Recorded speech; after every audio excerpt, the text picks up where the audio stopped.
So aggravating. You know what I'm talking about. We all been there, probably used the wrong tool for the job, did more damage than good. Well, no worries, you don't have to be that guy, because today on Tech Garage, there's a tool for that.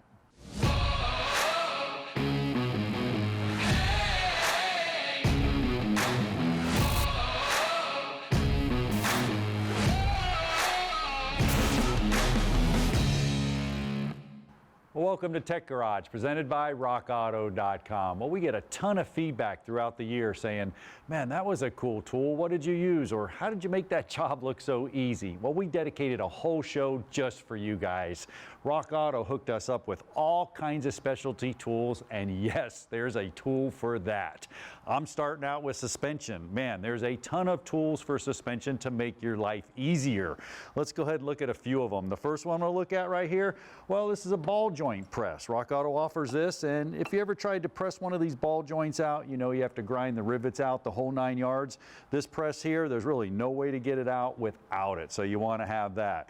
Now, I know a ton of you can relate to this. You got the shock absorbers right up top here. You go ahead, you try to spin this nut off. It spins the whole apparatus inside the shock absorber, or this is all rounded off. Guess what? There's a tool for that. Check it out. You actually have a nut that goes down on there, and this piece right here goes through the middle and holds the top of the strut spindle that goes through. Look at that, not even touching it. So you can go down, now you can take that nut off, hold this one, and never strip out that nut or ruin your shock absorber. Another one right here, you have a tie rod end, you want to separate that. Well, that could be a problem. So I got a tie rod puller right here. You're going to use that right there so you don't damage it, and or you can get these pickle forks. They come in all different shapes and sizes.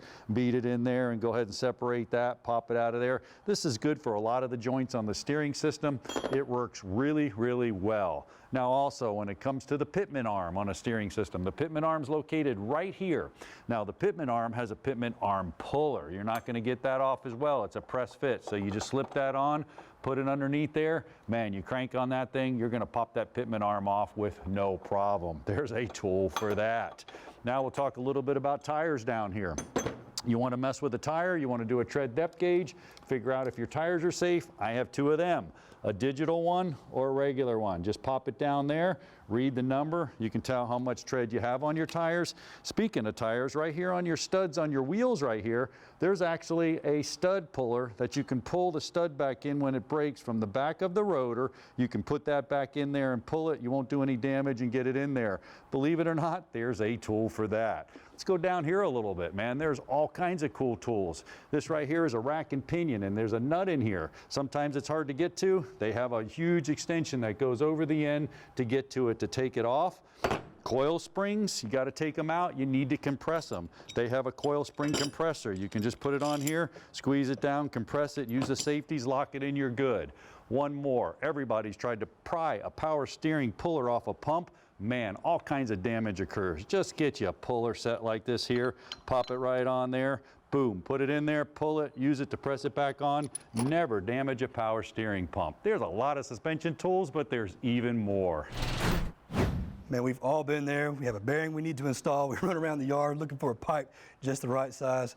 Don't do that. Just go ahead and get the right adapter set. Right here from RockAuto.com, we have all kinds. So just go ahead and get the right set, make sure it matches up, and install it the correct way.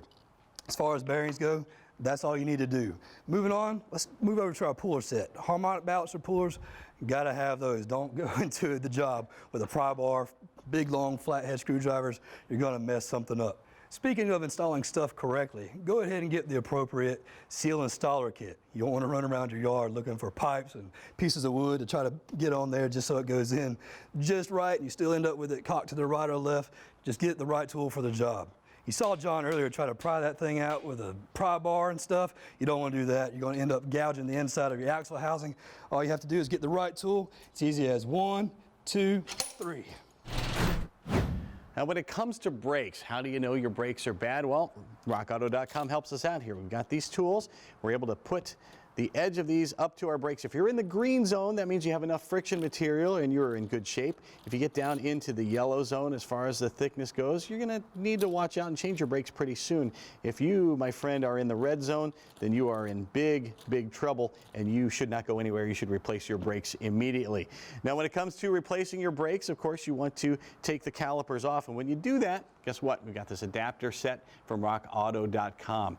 You've got Torx bits here, and you've got also Allen keys as well. So whatever your make or model of brake, you'll be able to get it off using this. Once you get it off, now you've seen people use bungee cords to hang the calipers on there because you don't want to hang it from the brake line. You'll do all kinds of damage. Again, bungee cords do work, but rockauto.com helps you out here. They have this special tool. You're able to hang up your calipers from somewhere on the frame or the suspension parts, and you won't do any damage to your brake lines. When it comes time to put in your new brake pads, we've seen people do all kinds of crazy things. C-clamps, big pry bars. You could get injured. You could do some damage. You don't want to do that. Instead, use this tool from rockauto.com. You slide it in between the brake calipers, you ratchet it, it pushes outward, it compresses that piston, gives you the space to put in the new brake pads. Here's another great tool we've got from rockauto.com. This is a vacuum pump. You can use it when you're bleeding your brake system after you've installed everything, and you can also use this as a gauge when you're testing your brake booster. Now, if your emergency brake is integrated into your brake caliper, none of that's going to work. Instead, you're going to need this. This is a special kit from rockauto.com. And we've seen people use all kinds of crazy tools. You can use a big Phillips screwdriver. That's going to slip. That's not going to work for you. A lot of people use needle nose pliers to get in here. Not a good idea either. Instead, this kit comes with little adapters. You find the right one that works with your brake, and you're able to wind that in. That compresses the piston and opens it up so you can slide in your brake pads there. Now, that is a mechanical emergency brake. If you have an electrical one, you're going to need a way to retract that caliper, and you can't do it mechanically, so you need to do it through a computer. Now, this little tool plugs into your OBD2 port right under your steering wheel. You find the make of your car, enter it, and it opens that for you, and you're able to slide in your new brake pads. We have a lot more cool tools coming up next on Tech Garage, presented by rockauto.com.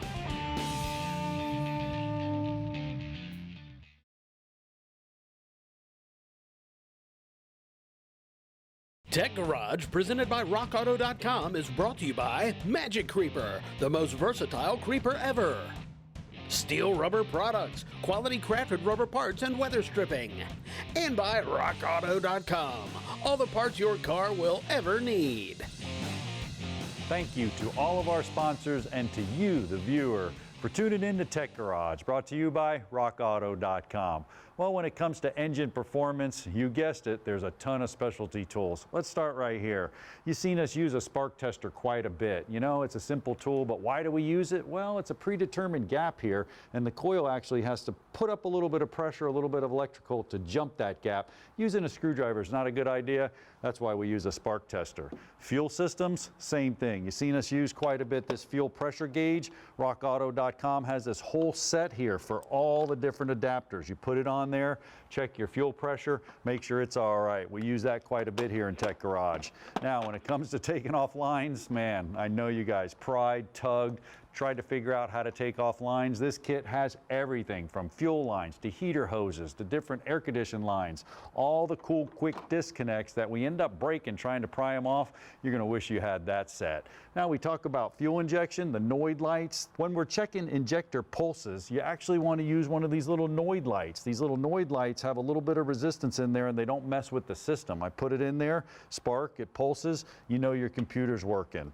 And don't forget about Old Faithful, good old stethoscope, inexpensive stethoscope. We can put this on, check and see if the injectors are ticking, check wheel bearings, check all kinds of bearings, even tensioner pulleys. Speaking of tensioner pulleys, they're over there checking some belts and pulleys with some more specialty tools.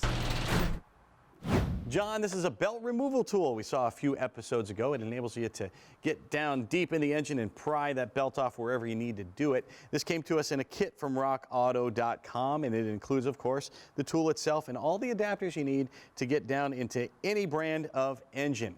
And how do you know you need to change your belt in the first place? Well, we got a little tool from rockauto.com as well. Let's take a look at some belts here. This is a brand new belt, and you can see that the grooves are not very deep. So this one is still good to go. And it's a little counterintuitive. It's different from a tire when it comes to belts. The grooves actually get deeper when the belt wears out. So here's one that's a little bit worn, and this is a little bit sloppy in there, but it's not too bad. Here's an example of one that's really worn out though. Take a look. The little notches go down into the grooves all the way there, and it is time to change that belt. And this handy little tool came as part of a kit from rockauto.com, Josh. That's right, in the same kit, before you install your new belt, what you want to do is make sure that the pulleys are all in alignment. And this kit actually comes with a laser alignment tool. It's pretty awesome. So you can put it on there, make sure everything is lined up. And after you do that, you install your belt, but then before you get your car all started, make sure the tension's still good on there as well. This kit actually comes with a tensioner tool. And you can get simple things from rockauto.com as well, including something like this water bottle. Why do I have this water bottle? Well, if you want to see what's wrong with your belt, you start the engine up and you can spray water right on your friend Josh. No, you spray water right on the belt, and if the squeal starts to get louder, that means you have a tension issue. If the squeal goes away, it's an alignment issue, and then you'll know what to do next. Well, still to come on Tech Garage, presented by rockauto.com, we answer your email questions in Garage Ed.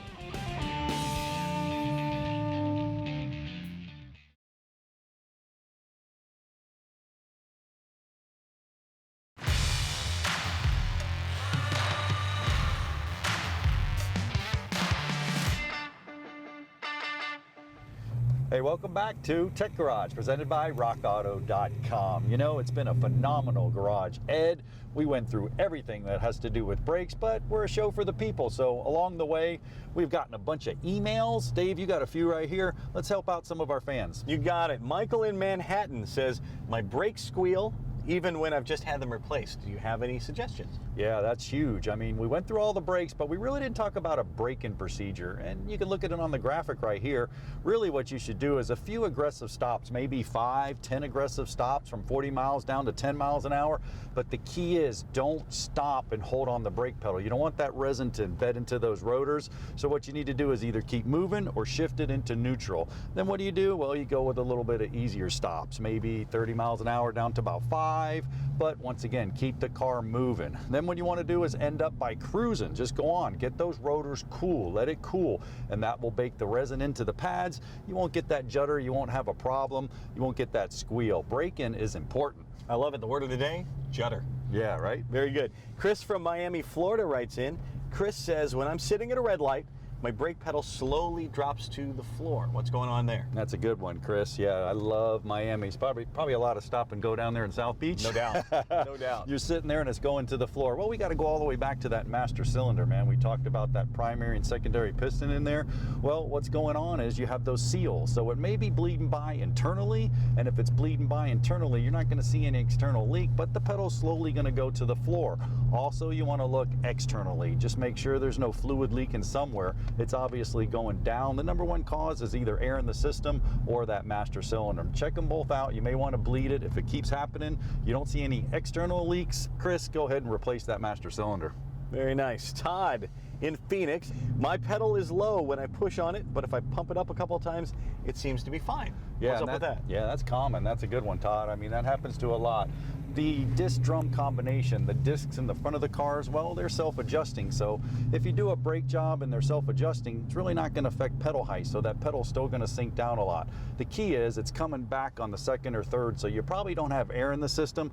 I would look at those rear brakes. If they're drum brakes, you want to go back there and you want to adjust it. Every time, Dave, we do a brake job at Tech Garage, we always just take the rear drums off, take a look back there, service it, clean them, make sure they're all good. You did it on the show, make sure everything's good, adjust those drums up real good, make sure they're tight. That's going to bring the pedal up every single time. You'd be amazed what little checks like that. It's just the ounce of prevention that equals a pound of cure. So you just do a little bit of work in advance and things won't go wrong down the road. Yeah, and that's what we did throughout the whole segment. I mean, every one of those. Make sure you pull it off, make sure your pads are thick, make sure your shoes are thick, make sure everything looks really good, and you should be good to go.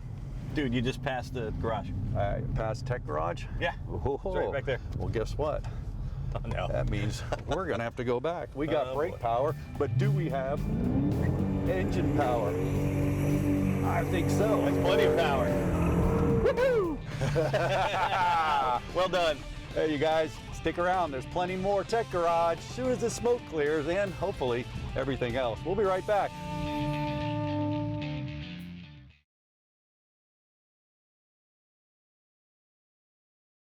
Tech Garage, presented by RockAuto.com, is brought to you by Magic Creeper, the most versatile creeper ever. Custom Auto Sound, the originator of classic car OEM fit radios since 1977. And by RockAuto.com, all the parts your car will ever need. Welcome back to Tech Garage, presented by RockAuto.com. Well, break is over, and we're sure glad you stopped by. Oh, guys, please do not let Dave write the script. If you don't know by now, this Master Technician Tech Tip is all about the brake system. Buckle up, we got a ton of tips, and I'm going to start with a brake inspection. So what you want to do is you basically want to get your vehicle up. If you're in the driveway, make sure it's safe, use jack stands. We have the liberty of a beautiful lift, so I got it up in the air, got the wheel off. I want to take a look at everything that's going on in the brake system. Starting up here with the brake line. Just follow it down, make sure there's no leaks, make sure there's flexibility, make sure that it's supple, it's not caving in anywhere, and then you come over to the caliper. Just make sure the slides are moving. Basically, a good visual inspection will tell you a lot. And then you could take it one step further. Look at the rotor, check for any glazing, any rusty, any bad spots on the rotor. Heck, while you're here, just go ahead and take a look at the suspension and see if you have any problems with that as well.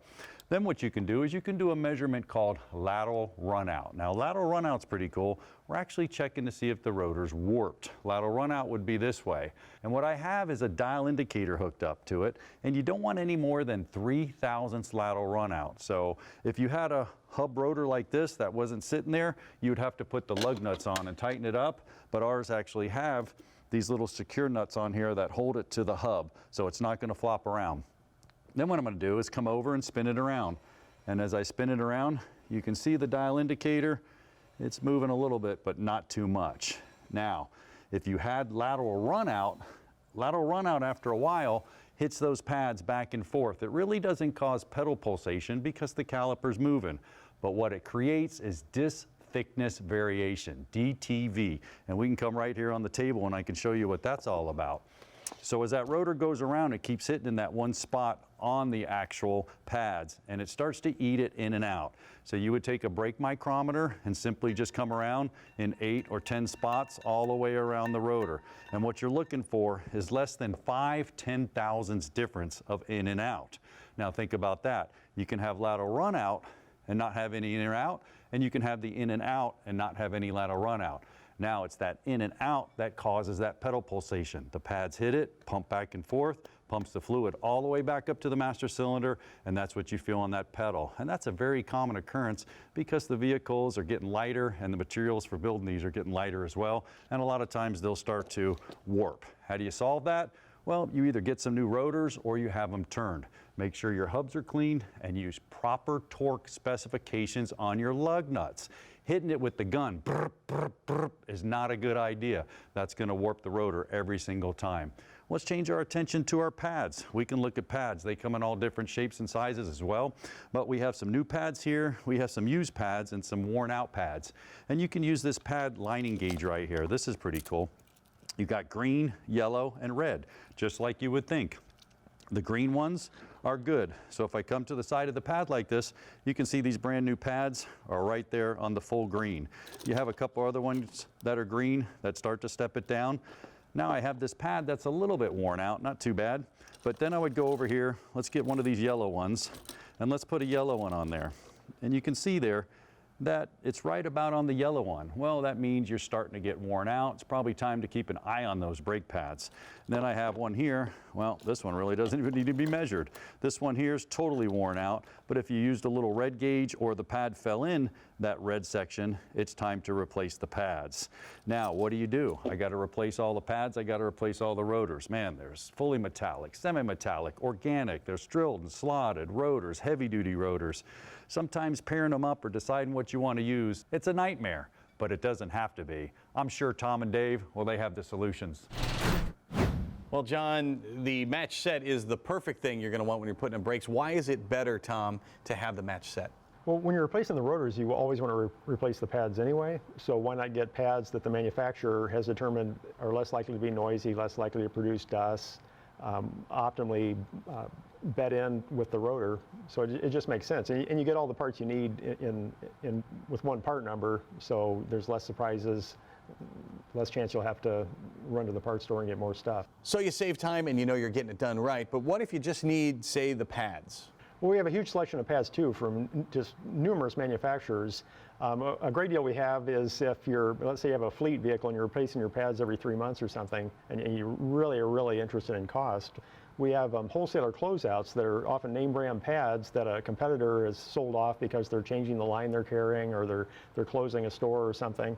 And they're often half of what our reliably low prices are, which are much lower than a conventional brick and mortar store. So yeah, fantastic deal. So you can save money, you can save time, you can get it done right if you go to rockauto.com. It was a great day here at Tech Garage, and we sure hope that you learned something and we made your life easier. As a matter of fact, that's our goal for the entire season. We sure hope you guys enjoyed it. I know we did. We want to thank our sponsors, rockauto.com, Chipola College for the incredible facility, and our incredible crew, man. We've been doing this since 2015. This is season 7. Most important, you the viewers. We can't do Tech Garage without you, nor we don't want to do it without you. This is the end of the season, but no worries. You can check us out on Facebook, YouTube, Twitter, all that cool social media stuff. Thanks for watching, and thank you for the guitar.